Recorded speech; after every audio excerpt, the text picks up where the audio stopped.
by Arkansas, for Arkansas. This is Inside Arkansas Live. And welcome into Inside Arkansas Live here on this beautiful day in the great state of Arkansas. I'm your host, John Neighbors, alongside Curtis Wilkerson and Andrew Ellis, as we are going to have plenty of things to get to today, folks. But happy Bobby Petrino Day, guys. We had a chance to finally hear from the man, the myth, the legend himself today. Yeah, that's always a good thing. People are excited about that. He might be the one guy, one assistant coach in history that every single coach during fall camp has been asked to speak on. So I was gathering those quotes today. That was pretty good. But yeah, it's a good day, even independent of Bobby Petrino. It feels like noon is just the perfect time for this show because every freaking day, right before we go live, something funny happens. I might be in a bad mood or just kind of be like, oh, whatever. Let's get into this. Something always happens. It's got me cracking up during the intro. It never fails. And today's no exception. Shout out Sam Pittman. Yeah. I always think about coaches or players, there's people always talk about going where you're like the most loved, where like say an NBA player that's at a place for 10 years and it's like, all right, do you stay there? Do you leave and go somewhere else? Maybe you can get more money, but you'll never have to buy a drink or whatever.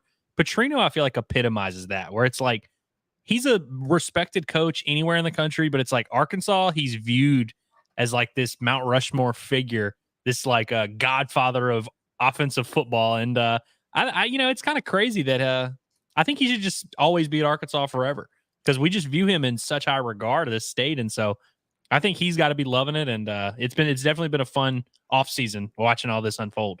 Well, and it's weird too, because, like we'll talk about this, like as far as the specific excitement that fans have, but, there's been coaches that have gone back to say, to a place that they once coached before. I mean, Bobby Petrino has done this twice technically, because he went back to Louisville. And so, but it's crazy because it's something where if a coach leaves for whatever reason, like he did at Louisville, or in the case of Bobby Petrino at Arkansas, not say everybody was like this, but a lot of people were like, oh man, he's the reason why our program sucked. And he's the one that screwed us. Don't care about anything else.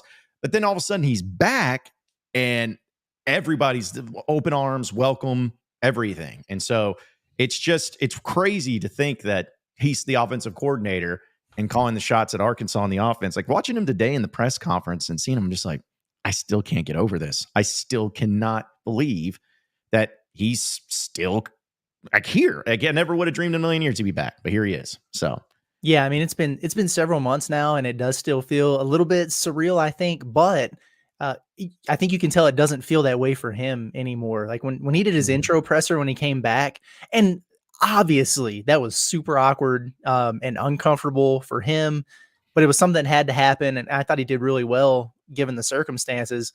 But he seemed to loosen up a little bit by spring. Then today, I mean, he's just chilling, talking ball, man.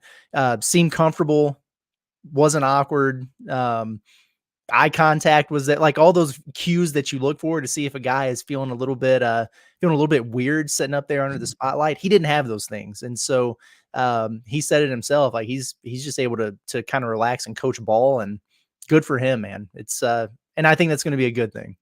Yeah, I think he's definitely enjoying the OC role. I think that was probably what excited him about the opportunity at Texas A&M before it kind of fell apart there. So I think he's definitely kind of found a nice little groove where he doesn't have to be necessarily in the spotlight, although obviously we're going to continue to thrust him into that. But honestly, when I was watching the press conference today, I just kept thinking, it feels like we're living in an alternate universe where like a message board rumor somehow came to life. Like this doesn't feel like a real thing that would happen. Like, oh yeah, Bobby Petrino is going to be the OC for Sam Pittman. Just not a real sentence that you would have heard like 4 years ago. Literally was not even conceivable. I couldn't have even come up with that myself. But yeah, it's pretty wild, man. I mean, it's still surreal, but I think it's going to continue to be surreal, especially once we move into real games. And then there's like plays every time there's like a cool play that's like a misdirection or any like, oh, they caught the defense off guard, or it's gonna be like, oh, Patrino. It's gonna be great. And as soon as we get used to that, we'll walk over to Bud Walton Arena and see John Calipari coaching the Razorbacks. You want to talk about alternate reality? This is crazy. Yeah, I still like I've had, when I went to SEC Media Days and I did some guest spots on other radio stations and stuff, they were like, yeah, so what's it like with Bobby Petrino and all that? I was like, honestly, it was the most shocking thing to ever happen in Razorback sports history. until John Calipari got hired, because that was the only thing that could ever have replaced that. But I think that obviously with what happened last season, and I would even say the majority of Razorback fans either wanted Sam Pittman fired or wouldn't have minded if they moved on. And Pittman had to do something, and Bobby Petrino was the guy. And quick background story before we start taking clips. From my understanding, the process was really funny of how Petrino actually ended up getting hired, because he is Petrino is with one of these big guys, big donors or whatever in Little Rock. And when the Dan Enos thing didn't work out, but Pittman was staying on, that booster kind of talked to Petrino. Was like, hey, you should come back to Arkansas. You should come back to Arkansas. And Petrino's like, no, I don't think they want me back. There's no way. I mean, I'd love to, but there's no way they'd hire me. And then he says, well, come on. So he calls up to the U of A, talks to the right people, and then let people get to Pittman. And they're like, hey, Petrino's interested in coming back. Would you hire him? Pittman's like, sure, let's do it. And it didn't need much convincing. Yeah, he's like, they got back, and then they ended up saying, hey, they actually want you. Really? All right. So then they hired him, and that was. So it was like very, it wasn't like this intricate, like, oh, we got to check the bylaws and make sure that we're knowing what we're doing here. It was kind of like, yeah, why not? Let's see what happens. Screw it. Go. We're doing it live. John, that vacation you took to Montana a few years ago really paid off. You've mastered the dialect, man. Like that Montana, it's great. I love it, man. Yeah. Well, see, like that was somewhere everyone's got a Houston Nut impersonation, like everyone's got that. But my thing is, I'm like, I feel like the Petrino one is a very unique one that nobody else can do, but I feel like I do a pretty good job. So yeah. Whatever it's worth. I wish he was more exciting to talk about and impersonate, but still. But yeah, so here's a few clips, and this is, again, anything that Petrino talks about is going to be fascinating to many people. Like there's just a lot of intrigue and interest there. But one of the things, of course, is going to be about his relationship and the progression of Taylon Green, the quarterback. If you look at the stats last year, I know we all have, about what Taylon Green did at Boise State. If you look at just the numbers, it wasn't impressive. Let's just be honest about it. A lot of interceptions, 2 touchdown ratio, at least, a pretty high one there. So Patrino was asked about addressing that and addressing the interception problem and making it to where Taylon Green's a little bit more comfortable. And here's what he had to say. Yeah, we're working on it every day. We've done a pretty good job throughout camp taking care of the ball. Yesterday we turned it over a number of times, had tip pass. Tip passes always result in interceptions in the SEC because everyone's so fast. They close and make the plays on the ball.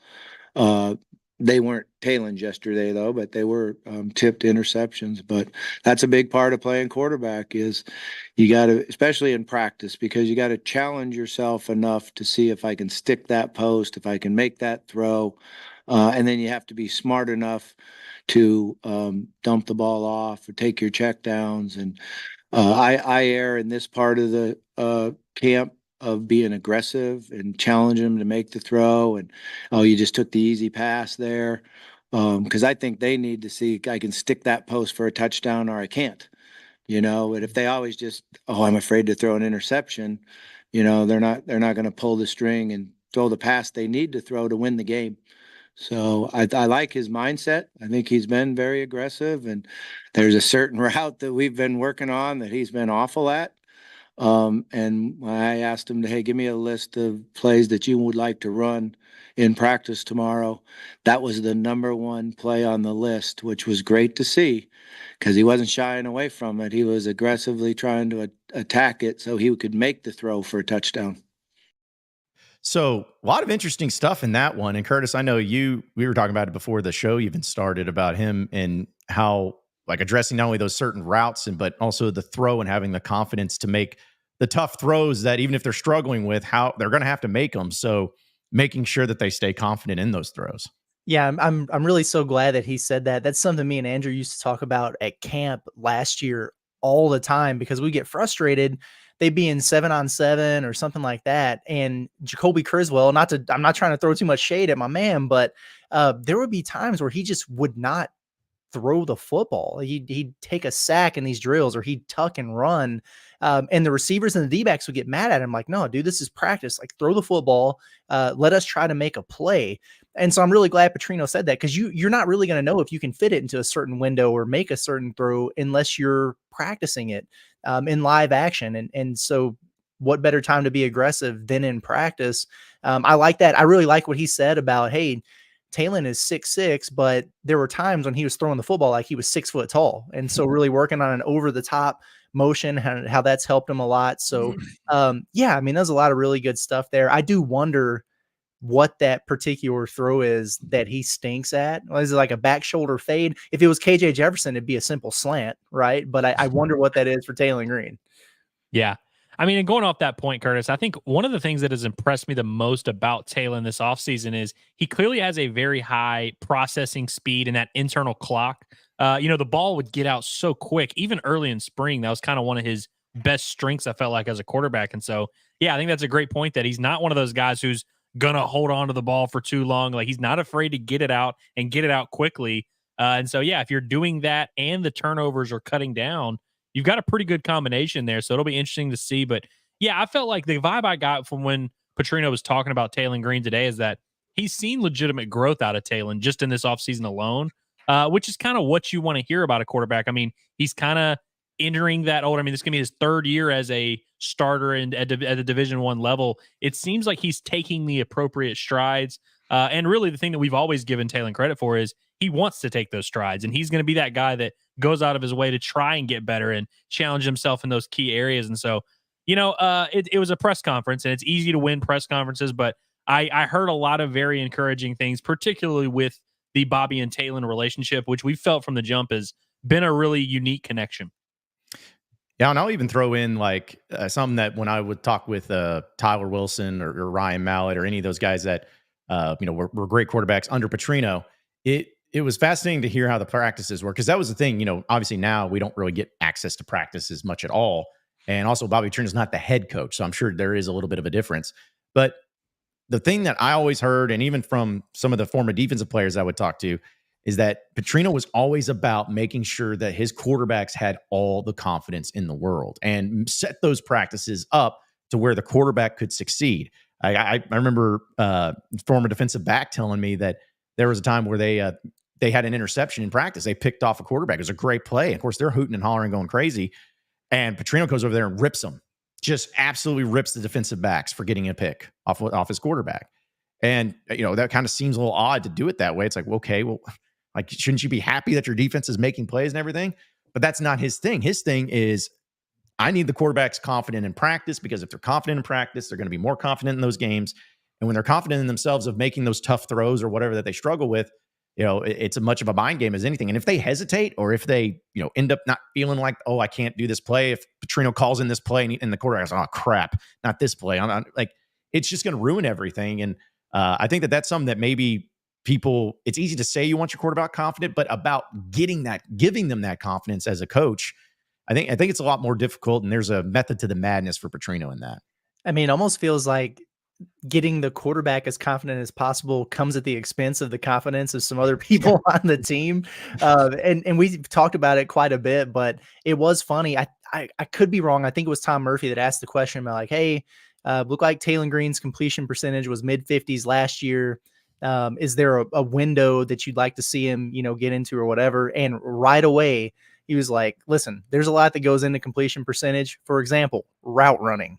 And so he immediately put it on being precise in the routes, protection from the offensive line. And all those things are absolutely true, 100% true. But he really didn't say much about, the quarterback actually throwing the ball and the receivers catching it. It was very much everything else technical there. We know that he's a route Nazi, but it was funny to see that he didn't shy away from going directly to that when he got the opportunity. I used to think it was kind of weird when Kendall Briles used to always say 65% was kind of like their benchmark for quarterback completion percentage, which is that's a good percentage. It kind of makes sense. But I always thought it was kind of interesting that a coach would kind of put their offense through that type of thing, because it's like, there's, like you said, there's so much that goes into it. And so I can't think of anything more frustrating for Bobby Petrino than watching these quarterbacks every single day at practice, charting every throw that they made. And then, someone's going to ask you about his Boise State completion percentage. He's like, that ain't got nothing to do with me, dude. I don't care about what he did at Boise State when he was running for his life every play.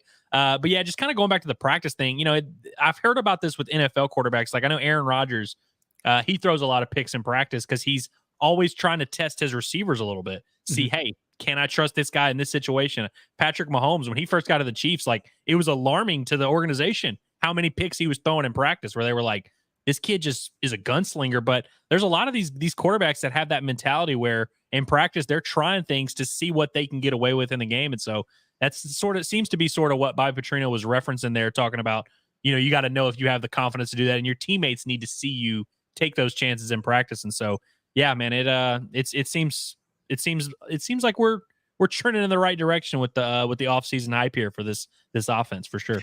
Well, speaking of the thing about accuracy and about Taylor Green, here's Petrino talking about that. Yeah, there's so many things that go into completion percentage. You can't just judge a quarterback on that because it starts, all 11 guys being on the same page between your pass protection, with your offensive line, between your pass protection and routes with your running backs and tight ends, and then the precision of your receivers with routes. So, I never really, anytime I recruit somebody, I really don't look at the completion percentage. I'm looking at, how they throw the ball, how they compete, what their decision making is, as opposed to staying away from percentages.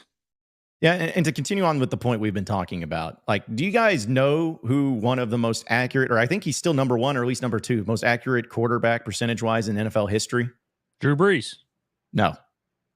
At least I don't think it is. But no, I know for one the fact that Chad Pennington, the only reason I know that is because he was with the Jets. Does anybody see Chad Pennington? Oh, that's a Hall of Fame quarterback. Yeah. No. Sam Bradford, I think, broke the single season record one year on like a 6-10 team. Yeah.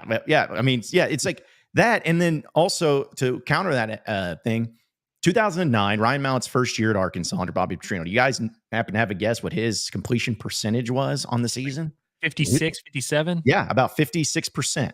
And so it's like, but people remember, like, Mallett, I think that year had 30 touchdowns and only 7 interceptions, averaged about 300 yards passing, but the accuracy was lower. He improved on it the second year. The only reason I'm bringing all that up is because, like what Petrino talks about, those accuracy numbers and percentages, it doesn't matter. I mean, if you really wanted to do that, if that's really what you cared about, you could have a quarterback just throwing like jet passes in like right in front of him as soon as the play starts, and hey, he's going to have 100% accuracy. Like I feel like that's something where if you hear what Petrino says and then relaying it to maybe like a Kendall Briles or whoever, it's like the percentages doesn't matter. What matters is what throws you can make and how wide of a variety that you can do, and just throwing it all over the field and making those throws to keep the defense honest. Because again, accuracy doesn't mean really anything if you can't throw a post route or a good slant or anything like that. Let's see. We got also, I wanted to bring this one up too. So the wide receivers, we know, are one of the thing with Petrino, about his route running and everything. But we also know, and I've talked about Andrew Armstrong, Ty Broden, the guys that we all feel, I think, was like 1-2 when they're healthy. But that's the thing, is they haven't been healthy. They've had some, they've gotten banged up a little bit here in the fall camp practices. Well, Petrino was asked about the wide receivers that have been stepping up, and first name he mentions is kind of interesting. Yeah, there's a couple guys that have really stood out. Monte, or 30-something wide receiver. I think he turned 30. He just had a birthday. Turned 29. Oh, he'll be mad at me.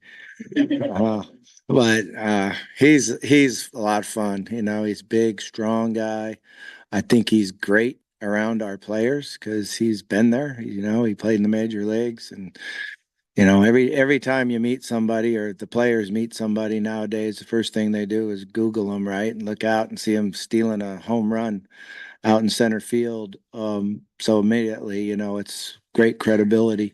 But then he comes out and practices hard, catches a ball, runs good routes. He's definitely going to help us play a lot. Dozier's done a really nice job, and I'll probably leave somebody out, but just he broke his arm in the spring, had to have it casted, missed a lot of time in June.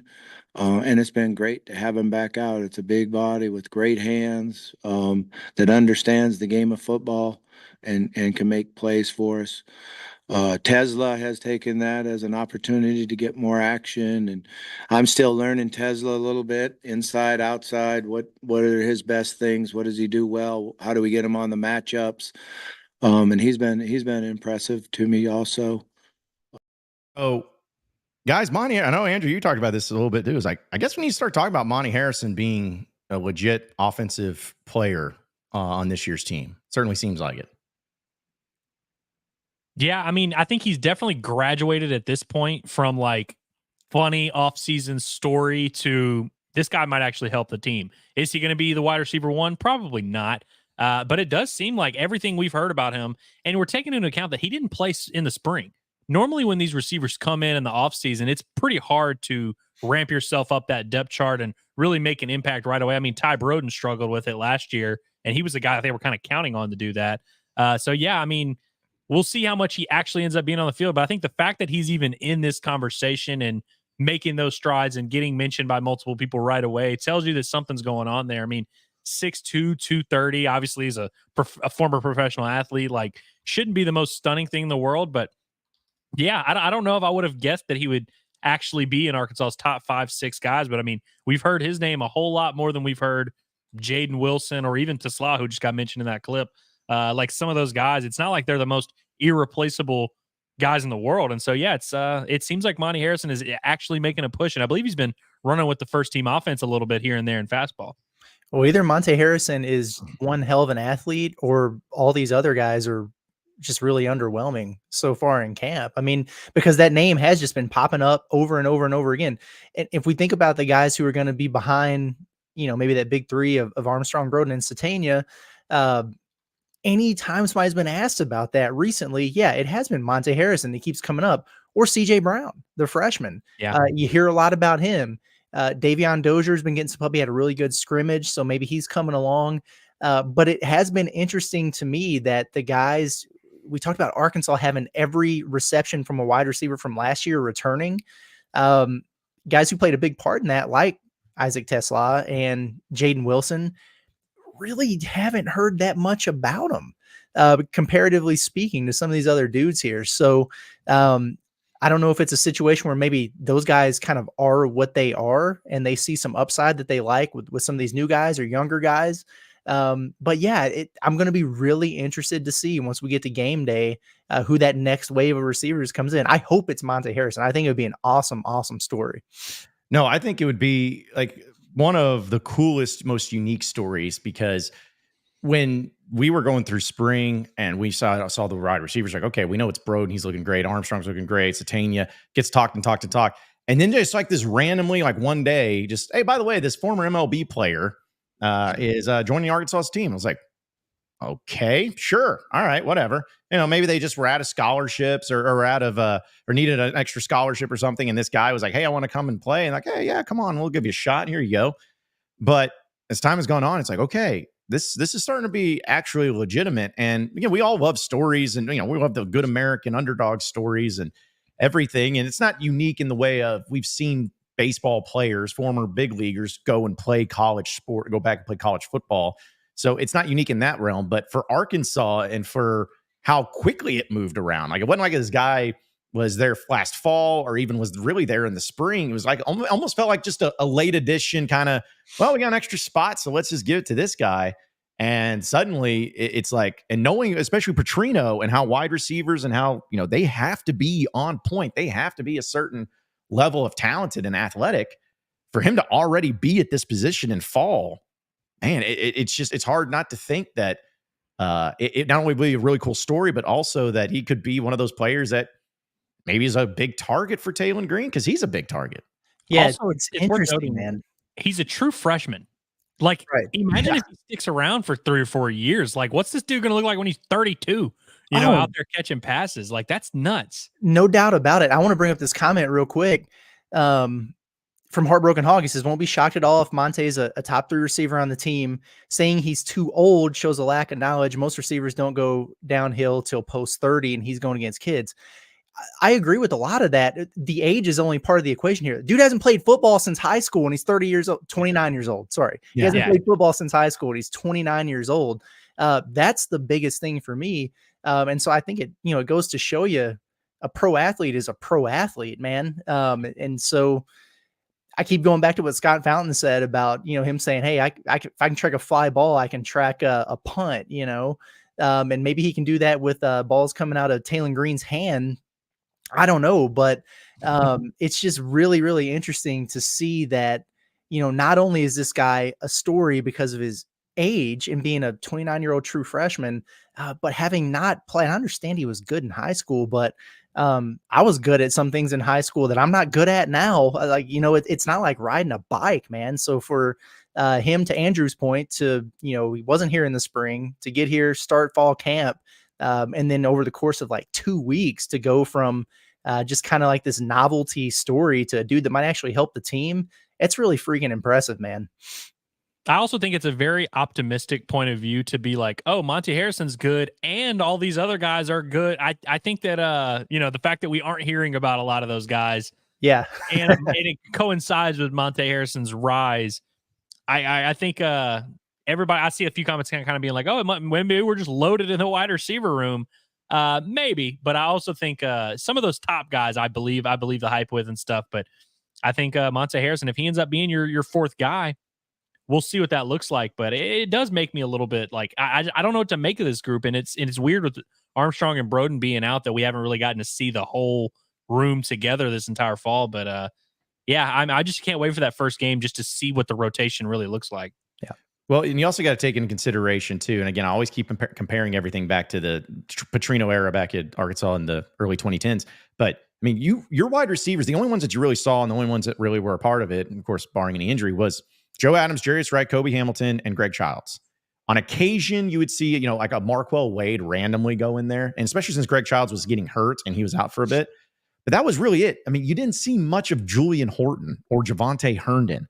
Like, you didn't see much of them. So it's not like, you got to have that fifth, sixth, seventh guy be awesome. It's more of like, hey, can you just have three bona fide dudes that you can count on, maybe a fourth one that's really good and complimentary, and then after that, rely on Luke Haas, rely on Ty Washington, rely on the running backs getting out of the backfield and everything. Like, rely on that because, Petrino he's very meticulous when it comes to his offense. And I don't know. I look at it as he doesn't light up a whole lot, when you talk to him. But as soon as he was asked that question, I felt like with the Monty Harrison thing, he kind of lit up about it. Like, that was the first guy he mentioned. Yeah, so. He did for sure. And the other time I saw him trying to almost hide a smile was when he was asked about his running backs. The first time he was asked about the running backs and he kind of went through those 4 or 5 guys, you could see, that his lips start to curl up a little bit. It sounds like he's pretty excited about what he's got in that group too. Yeah. And to your point, John, about the receivers not being like, it's not like you need 10 of them. I mean, it's very possible. Like there's teams that only travel 6, maybe 7 receivers sometimes. So if you really start thinking about that and putting this team and saying, all right, who are going to be your 6 guys? There's going to be some tough decisions to be made in terms of like, do we travel Jaden Wilson this week? Do we travel CJ Brown, who hasn't played yet, but we really like, like there's going to be some fun, interesting conversations for us to have this fall. Yeah, and speaking of the running backs, Petrino, of course, he was asked about everything under the sun that he possibly could today. So, but the running backs, he was asked about the depth and what he makes of them right now. I like it. I really like it. I think when you look at the overall crew, you got 2 big physical guys, JJ and Braylon, that can bang and go. R-Dub with the experience, the understanding of offense, protections. I think he's shown that he can certainly make plays for us. Caught the ball really well today out of the backfield. Rodney, like I said, kind of gives us a different flavor. And then Tyrell Reed, reminds me a little bit of DJ. He's got those size of legs, that height, and speed. So his speed is starting to show up a lot more. Like I said, it just took him a while to understand, whoa, I have to work this hard in practice. And, there's sometimes when you go to junior college practices, you're wondering, how is he going to fit in? How is he going to do this? And he's actually made a great transition from week 1 to week 2 and knowing how to work hard, play hard, finish the play. Okay, so a few breakdowns there in running backs. But by the way, the guy that he's referring to when he says DJ is Dennis Johnson, for those that maybe not wondering. Williams. Yeah, not Williams or Dominic Johnson or any of those guys. Like he's being Dennis Johnson, because when I heard that, I was like, oh man, I wish you would have clarified that, because some people were going to be like, how does he remind me of Dominic Johnson? The same size. But I was hearing the song in my head, Go DJ. Oh man. Yeah, whenever they start playing that right before the kickoff and Dennis Johnson back there, I was like, oh man, and he's rocking to it. I knew it was over for him. But still, we know about the running backs, Jaquindon Jackson, great and everything. But going into the guys that maybe we don't know a whole lot about, like Rodney Hill, like a Crawford, or like a Tyrell Reed, I guess is more he was referring to.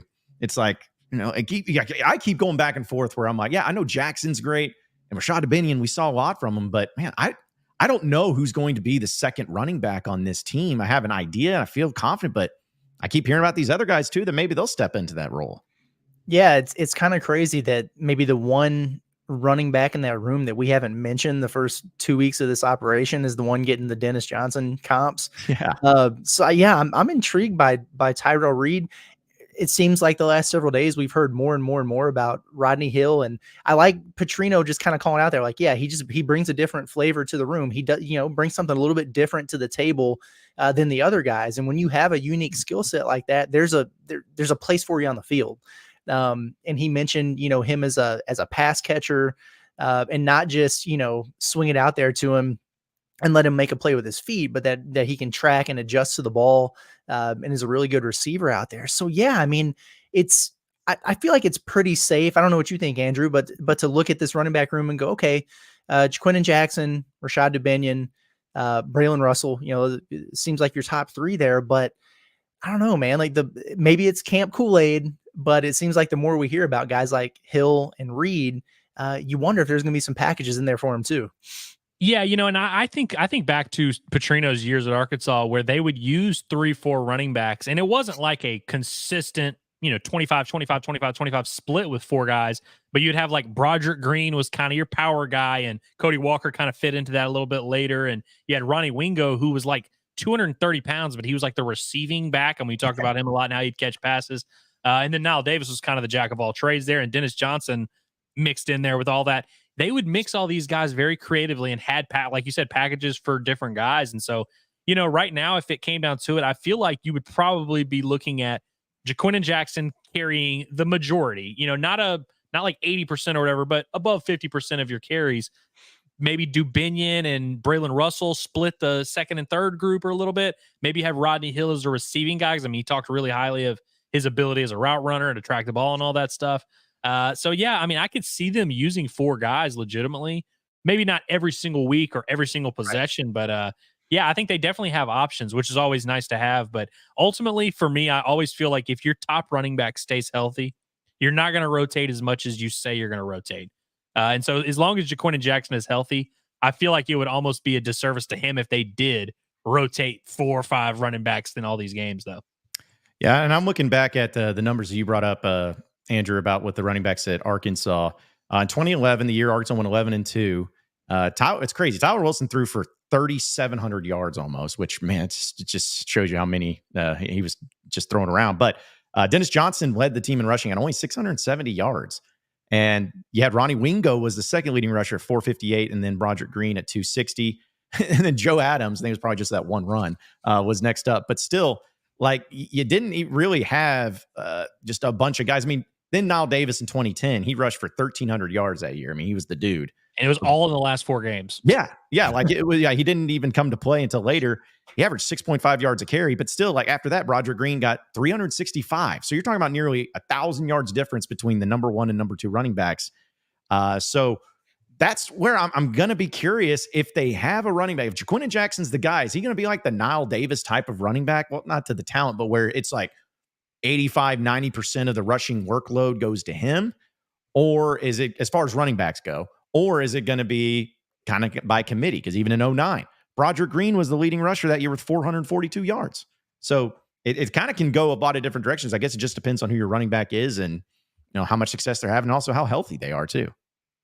So just to kind of answer this a little bit, I pulled up Niall Davis's game log because I remember it being kind of crazy, but I could see something like this a little bit where Niall Davis early in the season, I mean, his carries, he had 6 carries, 5 carries, 3 carries, 6. Then he goes 10, 14. And then around this midseason, they realized he was the top back. 22 carries, 19 carries, 22 carries, 11, 30, 30, 26 to finish the year. So he rattled off like 700-yard games in the last 8 games.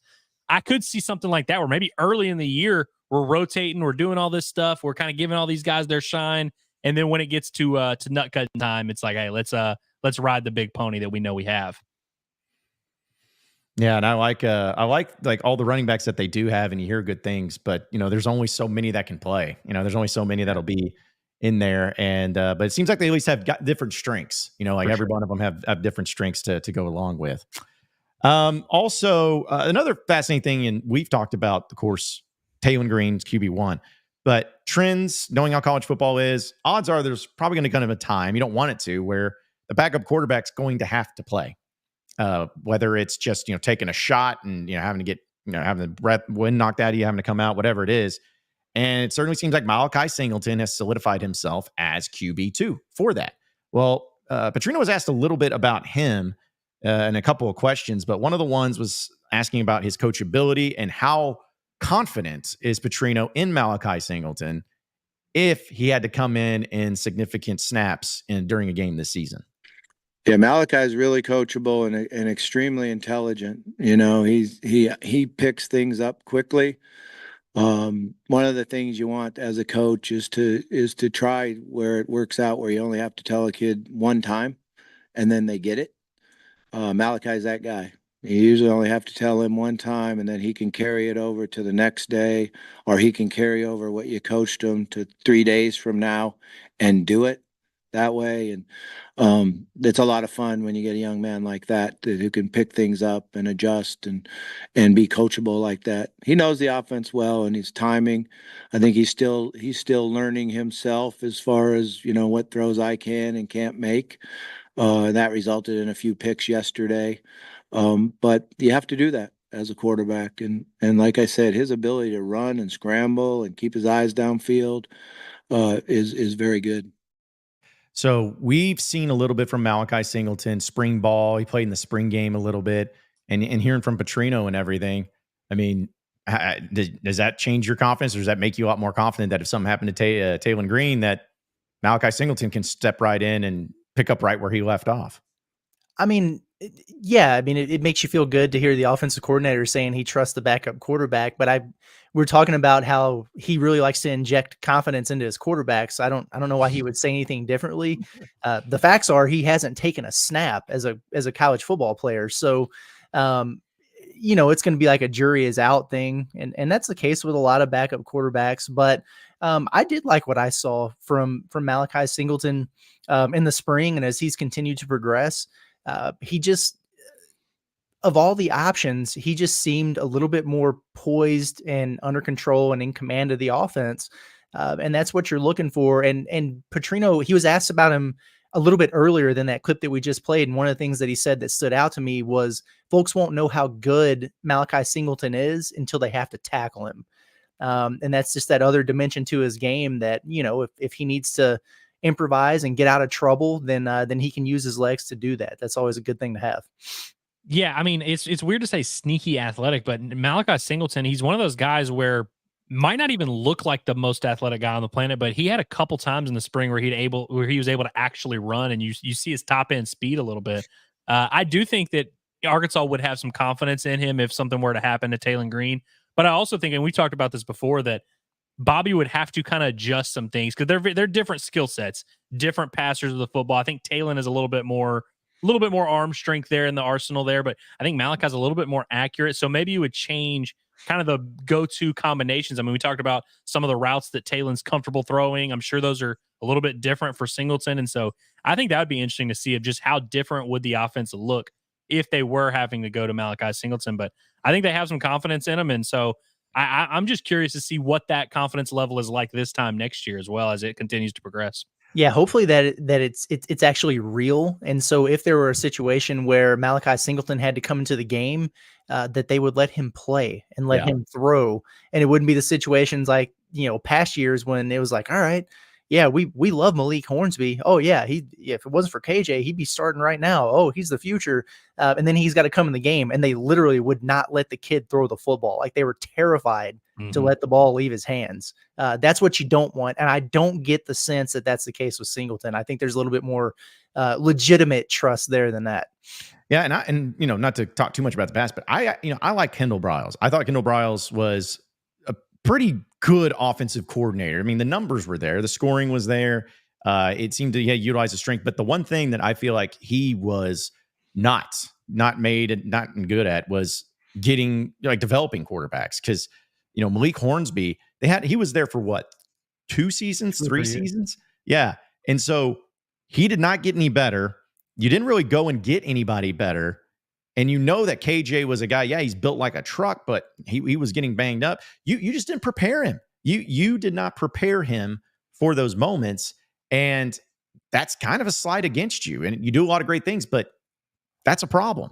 And you can tell with Petrino when he's being asked about Singleton, there's a whole game plan preparation feel for him, because I feel like not only is Petrino good at developing quarterbacks, but he understands in college football, odds are his guy may go down. And if he does go down, we still have a chance to win. You know, it's not like in basketball when Calipari talked about, hey, if your best player goes down, you know, you're screwed no matter what. It's like Petrino's kind of more like, no, if our best player, if our best quarterback goes down, I feel confident enough in his backup to where is he as good? No, because he would be starting if he was. But can he do a good enough job to still win us a game? That's where that development and that confidence comes into a backup quarterback role. Well, and just think about it like this. If you're an opposing defense and the quarterback you're playing against gets hurt and the next guy comes in and they hand the ball off 3 times in a row, what's that telling you? They don't trust this guy. We can kind of creep up towards that line of scrimmage. Whereas if they, you know, like Tyler Wilson in that Auburn game, if they come out and they're slicing and dicing and taking shots right off the bat, you're kind of like, oh, wait a minute. They're throwing the ball, and this is a little bit different than it was. It's a completely different feel. And I mean, teams aren't stupid. Teams can smell blood in the water. And I just think back to that A&M game, like you referenced, Curtis, and A&M sniffed it out right away. They could tell, hey, they do not trust this guy to throw the ball at all. And I don't think Arkansas, they went a long time without getting a first down. And so I think it's a great point of like, I don't think Bobby would be dumb enough to bring in Malachi Singleton and just put the handcuffs on him completely and be like, all right, we're just going to hope nobody notices that we have a backup quarterback in. I think Bobby, that's one thing he takes pride in, is kind of having these guys ready to roll and having a package for any of them. And frankly, we haven't heard KJ Jackson's name hardly at all during fall camp.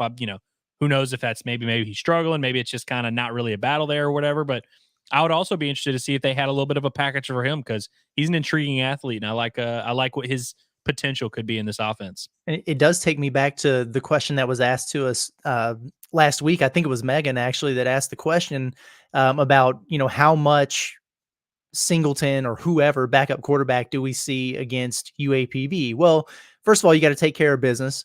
But I think getting those opportunities would be really, really important, because it's not a situation where you have, you know, Jacoby Criswell, who, you know, he's your backup quarterback and, you know, he's never really been a starter, but he's gotten his feet wet. You know, he's played in some games, but when you've never taken a snap, you need as many low pressure opportunities you can get right away to learn some things about yourself on game day.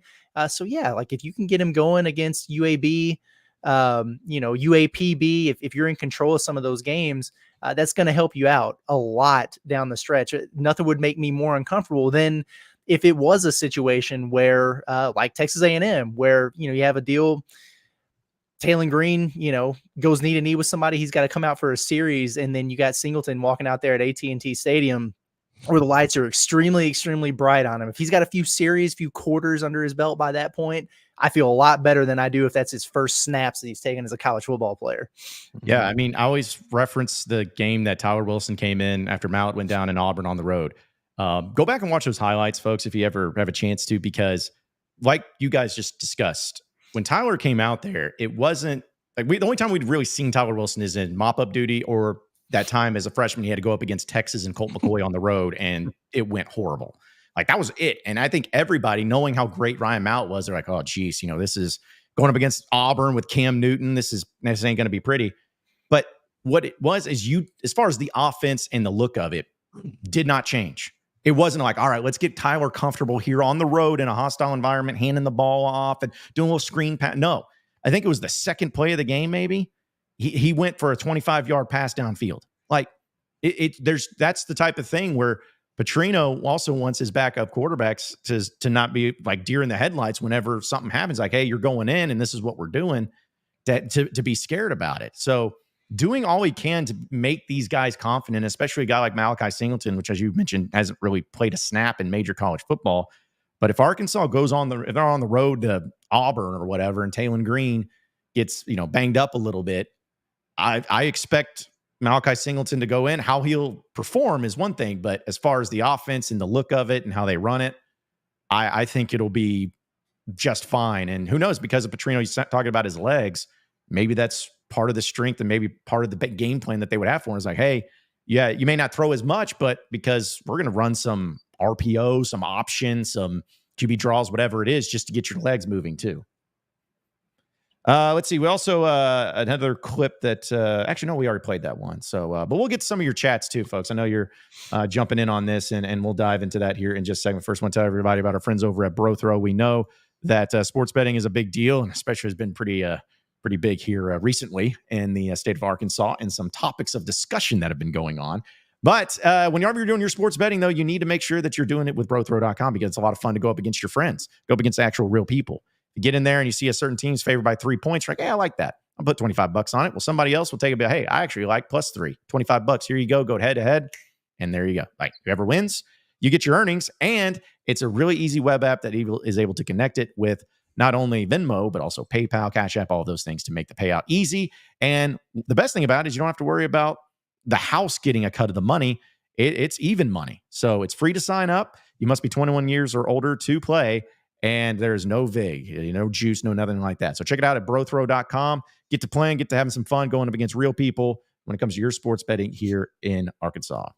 All right, some of the comments, folks. It's been pretty lively in the chat. Yes. Usually is whenever it's a Bobby Petrino day that we're talking about. We'll start with the beginning, though, here. Blake says, crazy excited that Bobby P is back, but I'm delusional enough this time of year to think that we're winning 9 games.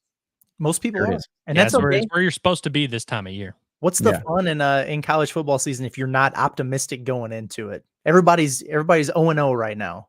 That's Level right. playing field. Yeah, that's right. That's right. One game at a time and all that crap. David says, what was the route Taylon couldn't make, and why is it the wheel route? That's actually a fun game, since Petrino was like refusing to say what it was. If y'all could take a guess, what would be the route that you think he could not throw? I'm trying to think of routes that he struggled with in the spring, but nothing's really coming to mind. Because you know what's crazy? As I do feel like there was one play in spring where he really botched a wheel route and just missed a running back wide open. Might be. Perhaps, but I don't know. Curtis, do you have an idea? I'm thinking back to the spring, just having conversations with Scotty and him talking about his historic percentages, struggling a little bit intermediate and then deep. So I'm thinking, yeah, I don't know, man. I really don't know. The wheel route, it's actually interesting though. Yeah. Because obviously that's one you got to be pretty precise on. I don't know. I would say, because just knowing the Petrino routes, the wheel route is definitely part of the repertoire. Like that's something you have to know. Slants, I don't think it's slants, because that's like the thing you have to do, and he would not be QB1 if he couldn't throw slants. The other thing is Petrino said that he didn't call the particular play in practice today, and that's not one that you go to often, So if it was like any typical route, it's almost a given that he would have thrown one today. So maybe it is wheel route, Mm-hmm. Well, if they come out against like Texas and like second play of the game, run a wheel route to Tyrell Reed or whatever, people are going to go nuts. So hopefully he gets it figured out by that point in time. Thanks, Timothy says John is the best Bobby impersonation. Thank you. It's going to make me a lot of money in life. But Charlie says, what is your take on the wide receiver group, and who will you see get the most targets? Armstrong by a landslide, I think. I agree. Okay, I saw multiple comments that were kind of like, who's going to be the top receiver and all this, and I was like, did something happen to Andrew Armstrong? Like, did we missed that? But yeah, I guess he's banged up, and they're like, oh, that may be bad. I don't know.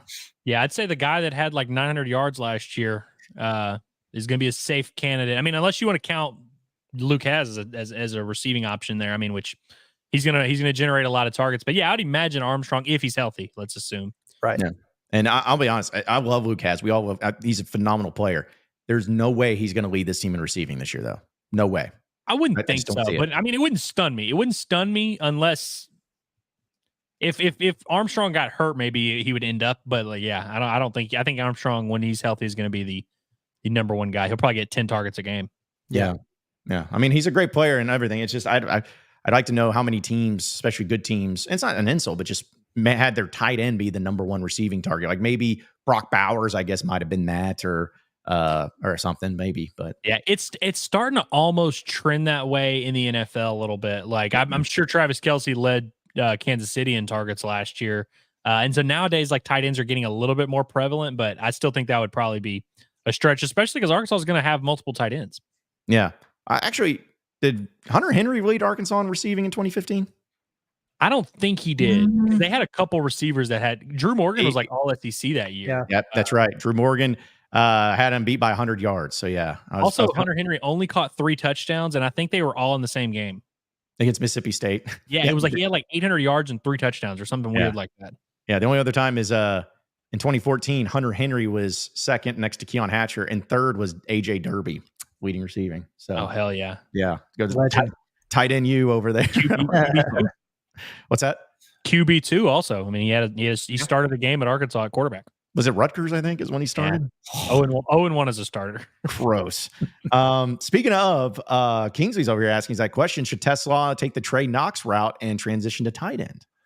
No, only because they have so much depth at tight end now. Like the only reason Trey Knox did is because they didn't have anyone there besides Blake Kern or whoever the hell it was at the time. Dominic Johnson. Yeah. But I get what you're saying. And I think that's why that they're kind of moving him into the slot more. I don't know, man. I'm starting to wonder what it's going to look like for Tesla this year. I am too. And I think I agree with you 100%. Like it's not the worst idea. I think he could definitely. Yeah. I mean, he's a big guy. He's like 225, 230 already. Mm-hmm. So yeah, he probably would make some sense. I was making fun of Kingsley a little bit because like 9 people in the chat responded to him and were like, he's a senior. Like, so it's useless to move him to tight end. But Kingsley was saying kind of for his professional future, I think if he were going to play pro football, it probably would be at tight end if you're asking me. So I don't think it's the worst idea. But yeah, to your point, Curtis, I think like getting on the field at tight end right now for Arkansas, not an easy thing to do. Just ask Varkey's Gums and Shamar Easter. It ain't easy to do. And I think now it'd be a little bit tough to pull that off. Yeah, because like going back to the whole like Trey Knox comparison, I think, and maybe you said this, Curse, but like Trey Knox would not even have been tight end if it wasn't for them having so poor performances at tight end. Like, I mean, they literally put Dominic Johnson at tight end that same year, and he ended up leading the team in rushing. Or like being the number 1 back down the stretch. Make it make sense. Chase goes, biggest question is on the routes developing. We're going to see Satania get open on short routes, but then we're going to open that up for him and go deep. Can the offensive line hold for Green?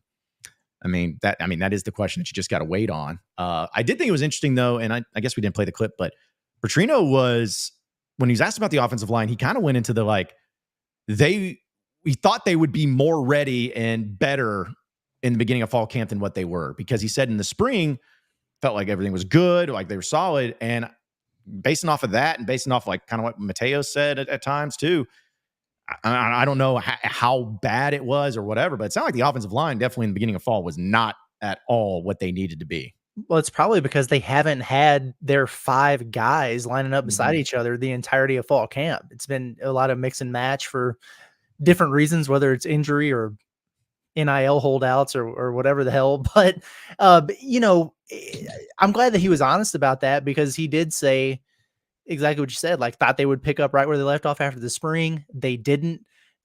So pass pro was a little bit off. Getting the running game going took a little bit of time, but at least he said that he feels like they're catching up now, and they still got a couple weeks here before game time. So yeah, I'm glad you guys said that. Apparently Patrick Kudus MVP the offensive line, because he moves out and all of a sudden everything goes to crap. It's in shambles. And as we know, Carmona has had some trouble blocking Landon Jackson, which who among us have not. So there's no shame in that. But yeah, I think that reading between the tea leaves, it does seem like the offensive line has not exactly had a tremendous fall camp so far. And so my antennas are up a little bit. I'm not going to lie. I'm not concerned about the O-line at all, but I'm definitely far from being like, oh yeah, they're definitely going to hold up all year and it's not going to be an issue. So we'll see how that develops here over the next few weeks. But going back to this question on the routes, we've talked about this before. I think the scheme is going to open things up from that regard more than anything else. I do think Andrew Armstrong is the kind of guy who can beat one-on-one coverage. We've seen him do it multiple times. I think Isaiah Satania can take the top off of a defense. He can get open. But I think ultimately, like, the scheme is going to be what gets these guys set up and in the best position to make plays. And so I think that's going to be the biggest difference between Arkansas having space this year and not having space last year, for sure. Yeah, and I'll even add into, like, and I like Satania. I mean, he's a Fayetteville Bulldog, purple dog pride or purple rain, whatever they say. So it's like we've heard about everything about him, but we've yet to really see. We see a little things here and there, punt returns and all that. Assuming he's healthy, if Satania can't be involved and like really be a playmaker in this offense this year, I don't know if it's ever going to happen, because yes, there's a lot of talented wide receivers, but he's the only one that's like the player that he is. Like, he's not a big over the top guy. Like, he's not just strong. He's the guy who's like, hey, get the ball in his hands and let him make a play. That's what we keep hearing about. So if he can't find ways to do that and whatever, I don't know what it's going to take, but he's one of those guys that we keep hearing about and have kept hearing about it. Let's actually see it for a change. Yeah. I mean, the opportunities are definitely going to be there for him. So gotta take advantage, man. Hayden, I guess when we were talking about Hayden, want to know which hire was more shocking, Petrino or Cal? Cal, for sure, dude. 100%. Not even close, bro. 100%. Like, and it like that. The only thing that may top that ever from here on out, like as far as shot goes, if like Sam Pittman gets fired this year and Arkansas hires Nick Saban, like that would be about the only thing that'd be more shocking. That would maybe one up it, yeah. Yeah, be about the only way. Jeremy says, hey John, question no one is talking about. Say we win 8 or 9 games. Well, teams will come for Bobby. Will Hunter give Sam the Houston Dale Nut golden handcuffs treatment and move Bobby to head coach? He leaves back to losing. Yeah, I'm not buying this one. One, I think people are kind of just assuming that Bobby Petrino is like on a mission to be the head coach of the Arkansas Razorbacks, which I don't think is a thing that's happening in real life. Seems very content. Yeah, he seems perfectly fine. Like, also, I mean, I don't know. The situation you're describing, Jeremy, is just simply not going to happen. I think if Bobby Petrino were to take over as head coach, it would be like Pittman being like, all right, I'm out and I'm only leaving if Bobby will take over. Like, I think it would be a thing that they would kind of need some convincing, but I don't really see, definitely not as a response to teams wanting to hire Bobby Petrino, because I know we all love Bobby, guys. Please show me the team that has Bobby Petrino in their crosshairs to hire them as head coach. Please show me the team. I'd like to speak to him. I don't think anybody is like lining up to hire the guy who just got fired at Louisville. No disrespect. No, not at all. In fact, and here's the thing, I agree, 0% chance he's the head coach of Arkansas. I'd say 0% chance he takes over at least a major college football program as head coach. And if you want to know the reason why, it's got 3 words for you, or letters: NIL. Because this is what he had to say. Coach Pitt works really hard at it, and the organizations that we have around him and Hunter work really hard on it. That allows me to coach football. So I'm excited about just coaching football and being in the meeting rooms with the quarterbacks. It's a lot of fun. I think that's the most fun I have all day long, is in the meeting room with the quarterbacks. AKA, no. I ain't doing squat with NIL. I just want to sit there in the room and not deal with any of it. There's your damn problem, Carlton. Yeah. Harrison, Oakwan, everybody. Bobby Petrino needs to be more heavily involved with the NIL. Who are they going to donate to? Bobby P or Sam Pittman? Get him out there. Bobby Petrino needs to be out shaking hands, kissing babies, cashing checks. That's what we need. What Bobby loves to do is go on PR tours. That's what he loves. He loves it. I can't wait. I mean, I'm sure so honest there. He's definitely not happy making a ridiculous amount of money while only coaching offense. I'm sure he totally hates this gig. Yeah. And like the fact that this is what, guys, since he was hired and including the hire, I think this is only the 3rd press conference he's done. Like, almost in 8 months, roughly. And apparently we're getting another one. Did I read that right? Yeah, we get one more. I think is it game week? Yeah, maybe. I think it's Pittman, Williams, and Petrino, kind of like the big 3 for game week. I could be wrong, but still. So anyways, yeah, I think he's content focusing on quarterbacks and offense and not dealing with us, not dealing with you, not dealing with anybody. He literally just wants to coach. Let's see. Rob says, previously said, but the quarterbacks have been working on their timing with each other so that they can seamlessly switch. You wouldn't want to change anything anyway for the sake of the rest of the team, talking about with the backups and everything. But Yeah. Stephen also says, think about this. If Bobby P is worth one more touchdown than Dan Hino's, Arkansas would have went 10-2 last year with wins against Bama, LSU, and Ole Miss. We are not trash. We will surprise people this year. Okay. Well, Okay. I know that's easy. Like, that's easy to say, and I agree with you to an extent, but like, I'm going to be a little bit complimentary towards KJ Jefferson. There were times where KJ Jefferson, like that Alabama play that he made of throwing the dude off, like stuff like that. I don't think Talon Green can do that. So it's like, you can't just say, oh, well, insert Bobby P, and therefore everything would have been great. It's like, but John, if the circumstances were completely different, wouldn't you feel differently? probably a little bit differently if everything was different. And the all you difference got to was do is different. just change the circumstances and the outcome will be different. Yeah. Well, if my aunt had balls, she'd be my uncle. Let's see. Addison's already getting there. He's saying, told myself to not get too hyped going in the season, but he's I fiending. I think he meant fiending. Finding? I don't know. He meant fiending. Fiending for some Kool-Aid right now. What a good word. Fiending. Yeah. All right. He reads a dictionary. JD Hawk says, Sam has a history of wanting to ask the starter before he benches them. I don't trust Sam's decisions on depth and when to move on to the second string. And I also don't trust him to, I don't think he finished. We'll figure it out. We'll always wonder. Mm-hmm. Is that a thing? The starter before he benches him. Yeah. Is that a thing? Like that he asked the starter? I feel like I remember something about that last year. Okay. Like he went to KJ and like had a conversation with him before he decided to. I vaguely remember people being like upset that he didn't bench KJ sooner or something. I'm like, bro, what are we doing here? Yeah. Yeah, I think this is one of the this falls into the category of made up internet storylines. Yep. Because even if that did happen, like sometimes does Pittman, is he the best at saying what he actually means or saying the right things at the right time? No. But I think when all that was going on, I think I defended Sam Pittman because I'm like, dude, he's been the starting quarterback and your guy for 3 years. It's not like, some other rando was there. I'm like, yeah, we want to give him a little bit more respect than just being like, you're on the bench, buddy, as soon as like a couple of bad plays happen. So he didn't ask Andrew Chambly to bench him. Yeah. Where's he at again? I keep forgetting. Where'd he go? SMU. All that. Like, that's just got to be weird. Tank Booker, both. The defensive linemen, they're both at SMU. Yeah. Because I thought Tank Booker was done, but from Maryland, he was the transfer. I thought he was too. I thought he was 28 last year. No, where'd Devon Manuel go? I don't know where he went. That's a good question. I can't remember. I feel like it's a solid school. Chat's got to help us out here. Yeah. Where did Devin Manuel go? We know you guys are on top of this. He's at Florida. I looked it up. Really? I beat him. Yeah. That would not have been my guess. I would say I didn't have that one at the tip of my tongue. Okay. I mean, I'm assuming unless there's another guy named Devin Manuel that's an offensive lineman from Louisiana.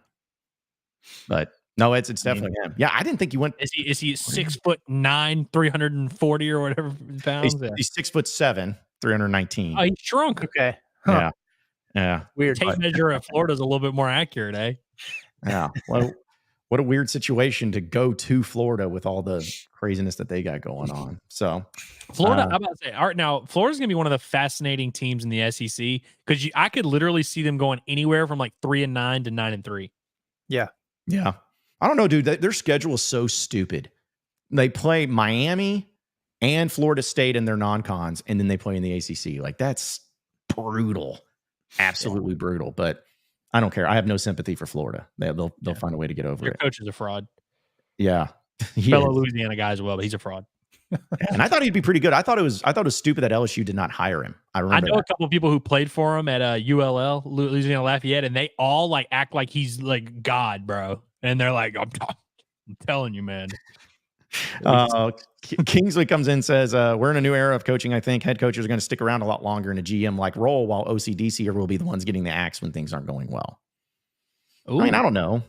I mean, I could see in some cases, but I still think the head coach is the one that's like, hey, you got to get to going. Like, well, I kind of like the notion of like head coaches sticking around longer because you have more. I mean, obviously, college coaches forever have had a lot of power in terms of building your rosters, doing all that. But like, if you're a head coach, say you're at like Florida, for example, and you've got a really good relationship with the boosters, the AD, and all that, You got your NIL situation worked out. Like there's so many variables. Moving jobs now, there's just 10 times more variables where it's like, all right, if I'm making this move to go to Oklahoma or wherever, I've got to meet a new AD. I've got to get my money guys in order. I've got to do all this. I think head coaches, it's going to come full circle where they're like, I don't want to leave because I already kind of have all this taken care of. Like, I'm just going to be good here, but we'll see. Yeah. I mean, that's the weird thing about it is like, I just don't know like how, like who knows what college football is going to look like the rest of the way. Who knows? It might not even exist in 3 years. It might just all be, maybe all under one conference. Like that could be, we're like 4 years away from that happening.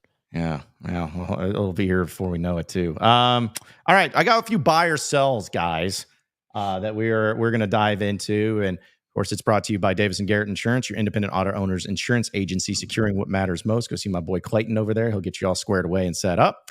All right. So for a buy or sell, these are random ones. Actually, I'll tell you what, we'll do the poll question first because that's real quick, and then we'll get into the buy or sell. I just put this up on Twitter. How much of your excitement for Razorback football is because of Bobby Petrino? I asked the audience this, and so I'm curious what you guys think is the number one response as far as percentages wise for this question. What do you think? I know what it is because I voted in it. Big reason. Because there's like 4 options. It's like, what are the only options? Reason, big reason, small reason, no reason. So, yeah. Big reason. 58% of you say big, but the second one is actually small reason at 19.5%. Then the only reason, and then no reason. So anyone saying small reasons lying to themselves. I know. Yeah. Come on, man. Come on now. Because I want to be like, I almost wanted to put in like those of you saying small reason. Give me your biggest reason then. I'm mildly intrigued by this Petrino fella. Yeah. Like, yeah. It's like, there's not enough juice behind that story for me. So I've got a buy or sell. Okay. To start this thing. Okay. I don't think you have it. I don't know what you have on there. I probably don't. But this is the one other thing that I wanted to talk about that Petrino said. Buy or sell, Arkansas is going to have a really good defense because Bobby Petrino said so. Do you believe it now? Sell. So the Bobby Petrino wordsmith just didn't do it for you. I think it comes back to the confidence thing. He doesn't want to admit my offensive line, we were getting busted up by a below average D line. I was going to say he was very complimentary about that defensive front. And then he gave a shout to the secondary. And then he said, yeah, our young linebackers, new linebackers, they're learning from the other guys. Okay.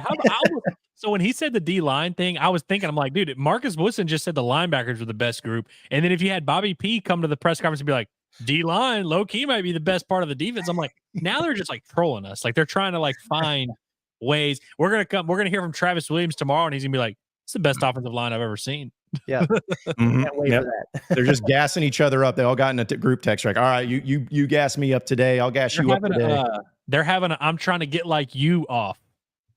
Yeah. I mean, yeah. Jeez. Which here, okay. But to that point, I know, Andrew, you remember it, and I'm sure you do, Curtis, but like the defenses that Petrino had at Arkansas when he was here as head coach, they weren't bad, but I wouldn't have considered them great either. So could this defense be like that Petrino defense that was there? I want to say either, I think it was 2011.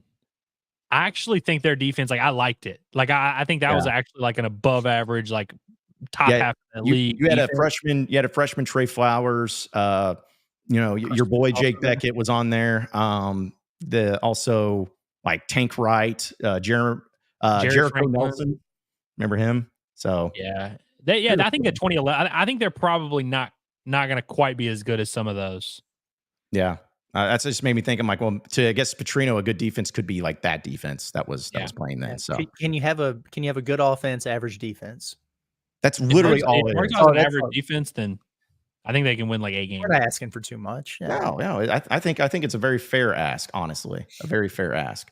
All right. So buy or sell. We'll start with this one. Buy or sell that Monty Harrison will have 500 yards receiving this season. Sell. I'm going to sell this. This is a high number. I'm going to sell that. I'm going to sell it. So would you say 400? I'd still sell it. I think I would go like 250 range. Okay. Like I think he's going to be like the 4th, 5th guy, but he's going to like have some, he'll have a game where he has like 50, 60 yards and it's like, oh.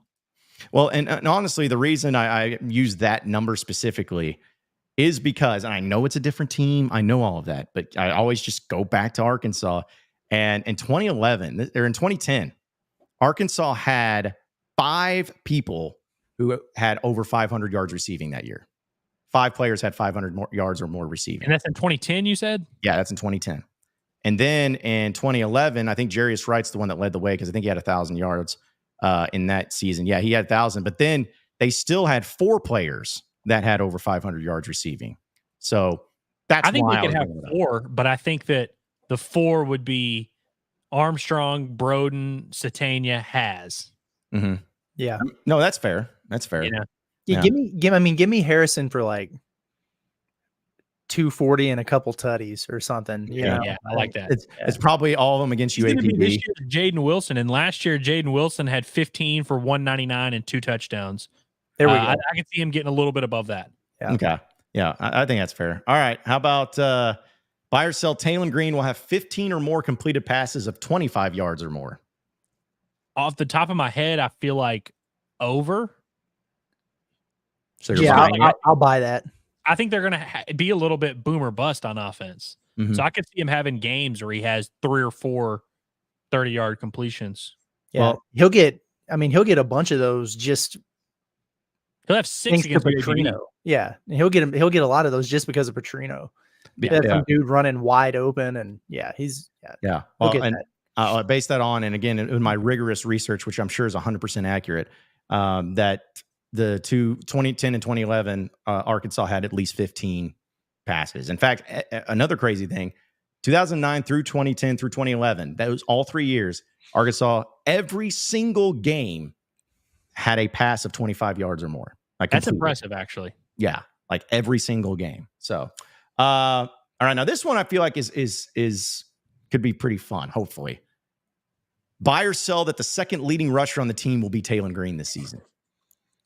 I'm not gonna buy it. I'm not buying it. Frankly, I've kind of said this all along. I kind of hope that he's not like featured that heavily in the run game. Like I think he will rack up rushing yards on scrambles and some quarterback design runs here and there, but I don't want to see him 600, 700 yards because that means he's taking a lot of damage. I'm buying it. Okay. But he's had 600 yards in his past couple of years, right? The reason I'm buying it is because I think Jaquindon Jackson's going to be your leading rusher. Mm-hmm. But I do think that you're going to see some shifts behind him. Like I could see R-Dub getting more carries early and then those dwindling and Braylon Russell coming on strong. And then like it could be a different guy as that second back every week even.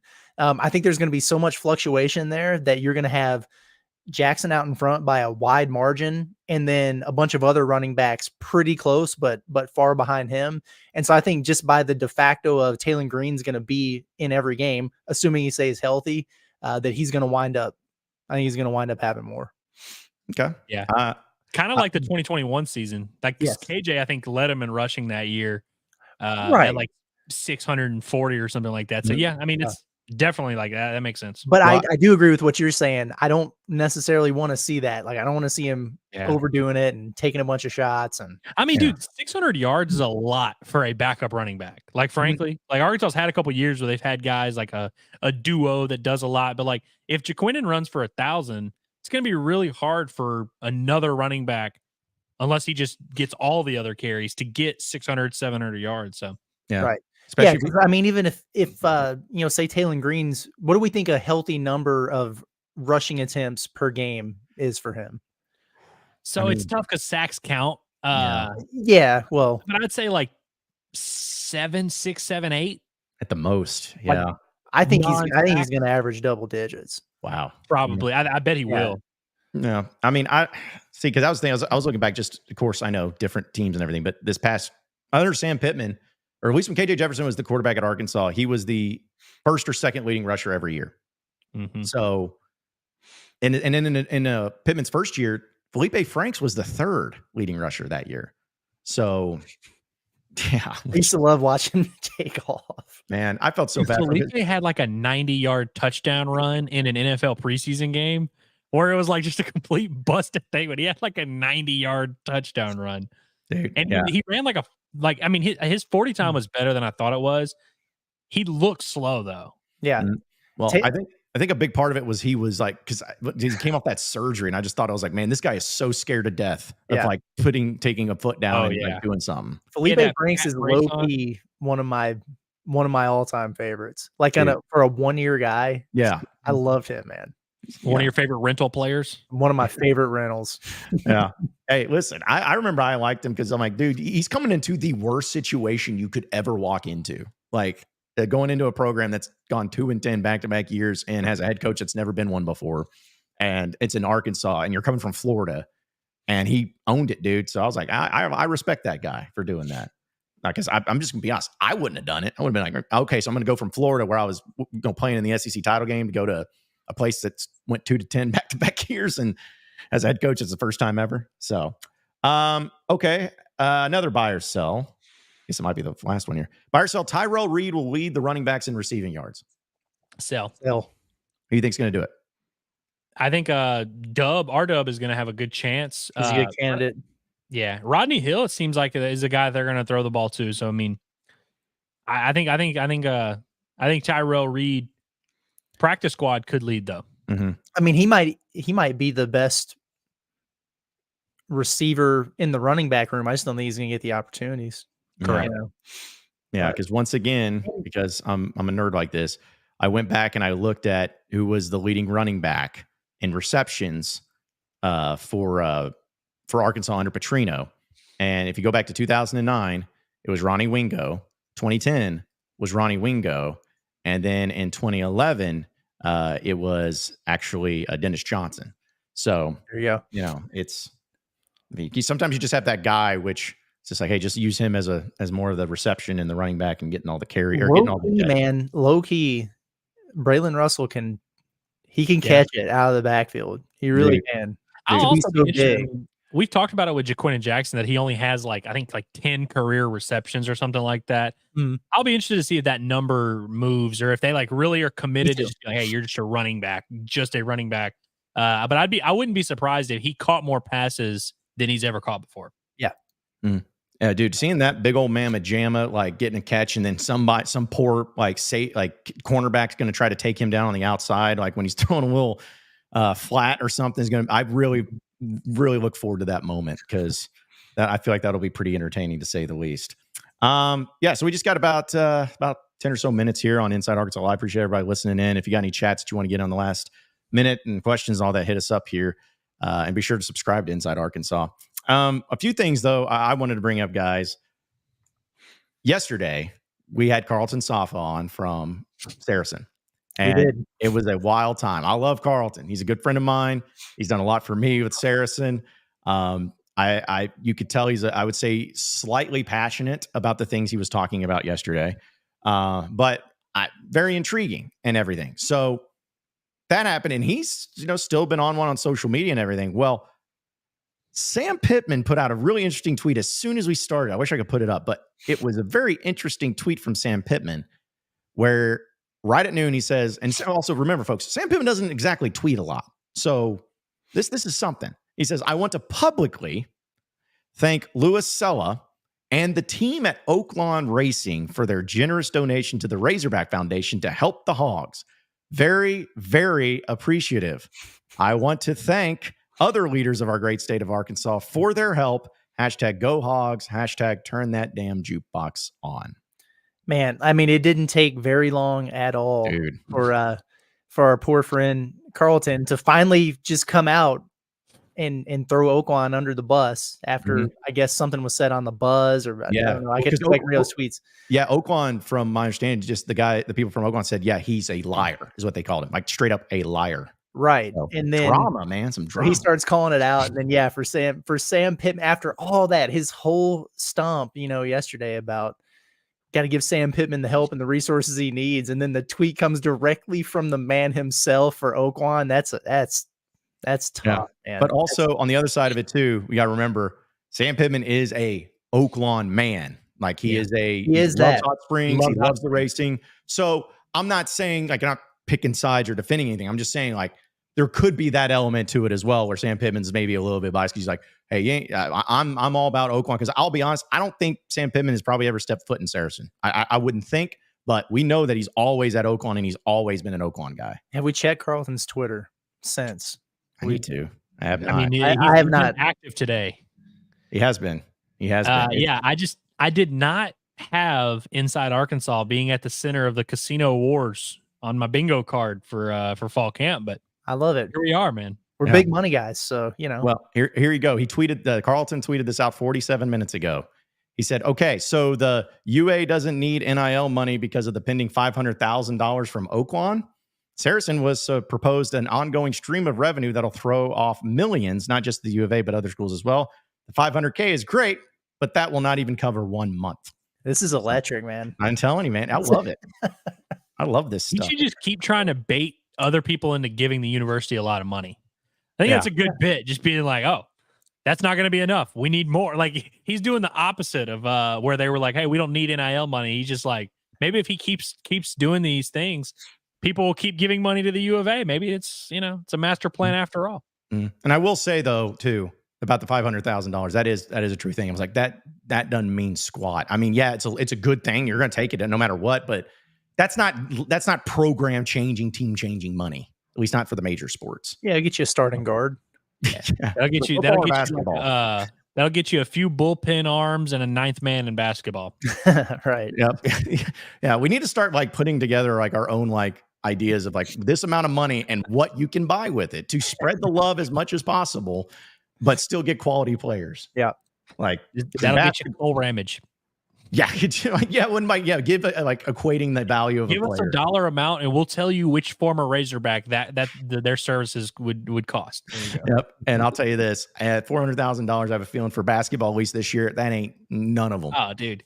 If you try to give someone on the basketball team that money, they would laugh in your face. Yeah, they'd be like, you're missing a zero. Throw you in a zero, my friend. Yeah. But yeah, it's been a pretty crazy drama surrounding deal. Yeah, so I'll say I don't even know what the end game is going to be, but it's still entertaining to watch and to be a part of. Also, I showed you guys this, and again, I wish I could post it, but it's just something that's really tough. But our friend Connor Vanover is officially hanging up the basketball shoes and is getting into streaming video games on Twitch. I mean, we're doing a disservice to Connor and the state of Arkansas if we don't have him on at some point. Maybe we need an Inside Arkansas versus Connor Vanover. Oh, that's a good idea. That would be a good idea. Stream, yeah, that would be a great idea. Could be fun. I told you guys before we went on air, I genuinely, and I'm not even making a joke right now, I think Connor Vanover should do more TikToks. For anyone that is familiar, he has some great work on TikTok. He could make a career as a social media. Yeah, have done some funny things, but dude, I think if you get enough views on TikTok, they eventually just start paying you. And I think if he committed to it, one, he's funny, and so the content would be good, but also it's put some money in your pocket, big fella. Yeah. And I will say, in part of his post, just talking about how he basically his entire life that he just always thought he was going to play basketball until he, made enough money to where he didn't have to work anymore. And I do feel bad that part of it didn't work out for him, but such a good dude. And he's really smart. Connor Vanover is very, very sharp. Whether he's gonna, stream, if that's what he wants to do, he'll make it successful. And whatever he wants to do in life, I think he's got a bright future ahead of him. But some good moments with Connor Vanover. I wish it would have worked out better at Arkansas. I definitely wish he would have stayed at Oral Roberts after he transferred instead of going to Missouri. But I still got a lot of love for CV. I do. Yeah. No, I mean, I had never had a problem with Connor. I think he was one of those players we talked about, just gets so unfairly crapped on, so much. And it's 7'4" man better be great at basketball or else I hate him. That's kind of how people were. It's they just saw his size. How is he not just going in there and stuffing on everybody? I was like, okay, it's just because you're 7'5" does not mean you're just going to go in there and dunk on, Shebway all the time from Kentucky. It's just not that way. That's a lot of person to be coordinated. You know, Yeah. it's just Yeah. it's tough. Not every 7'5" guy is Victor Wembanyama. Okay. Yeah. Yeah. It's like, and so I never, but you think about the journey, Berkeley to Fayetteville to Tulsa to Columbia.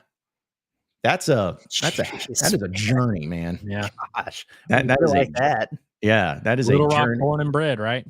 That's right. Arkansas Prep or Arkansas Baptist. I forgot which one it was, but yeah, because I remember I got to see him and his brother for that team play up against Jimmy Witt and the Hickman team that was out of Missouri.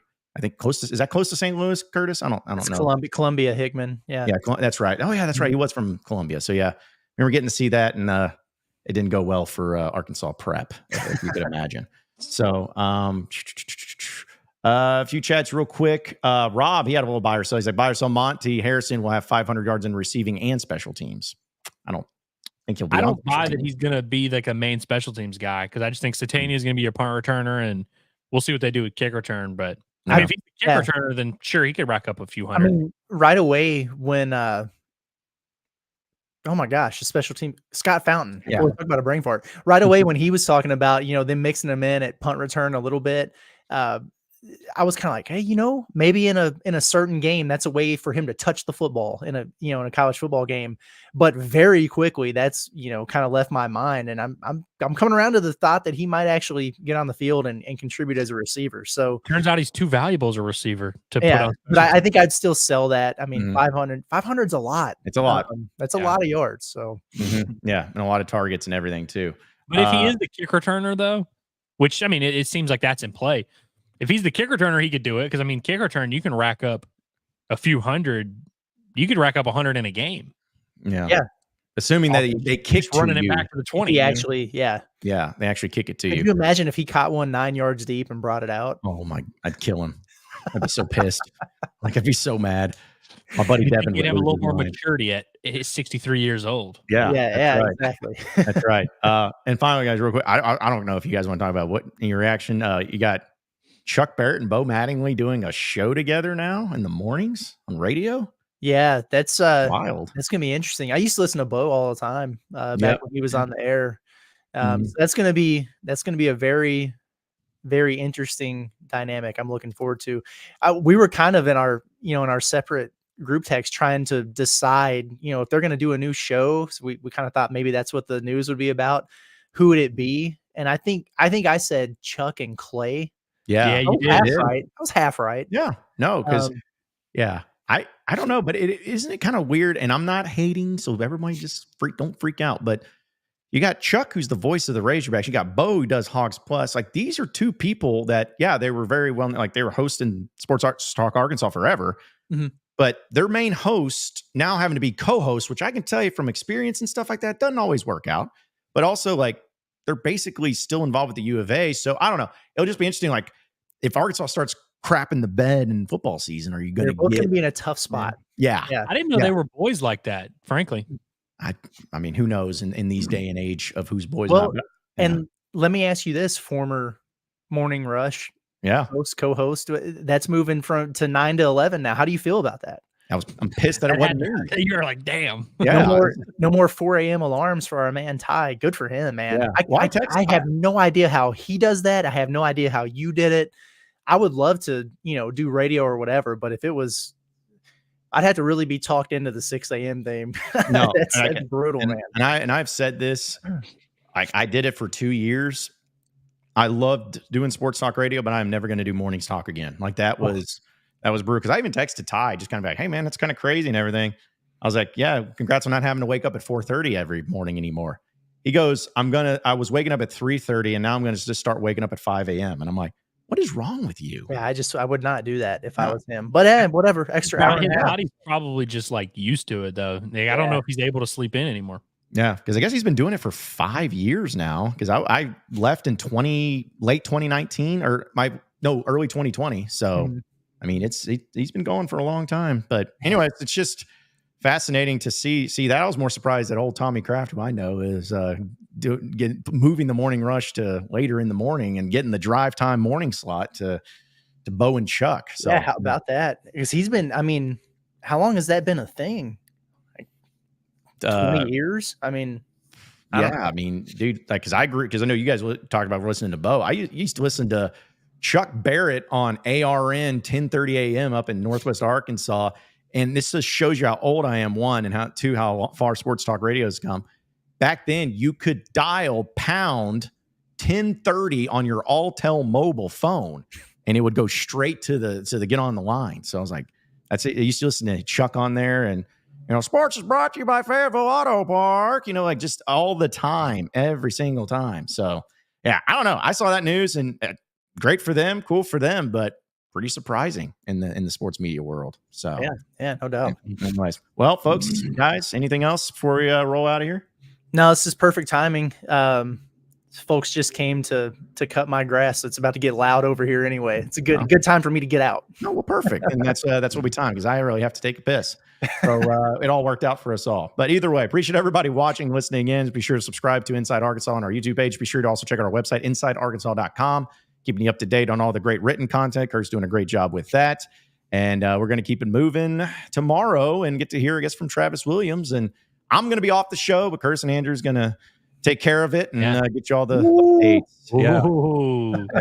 Yeah. If I get weird tomorrow, I forgot about that. If I get any text messages, I'm expecting text messages from somebody to be like, dude, you're not going to, like, dude, what are they talking about? Or dude, you're getting something or whatever. I'm like, I don't care, whatever. So anyways. Can't wait. It'll be great, though. Yeah, Travis Williams, get to talk more about him, so we'll keep it moving. But either way, appreciate everybody listening. For Curtis Wilkerson, as well as Andrew Ellis, I'm John Neighbors. Same sports show, same sports channel tomorrow at noon. Have a great rest of your day, everybody. We'll see you.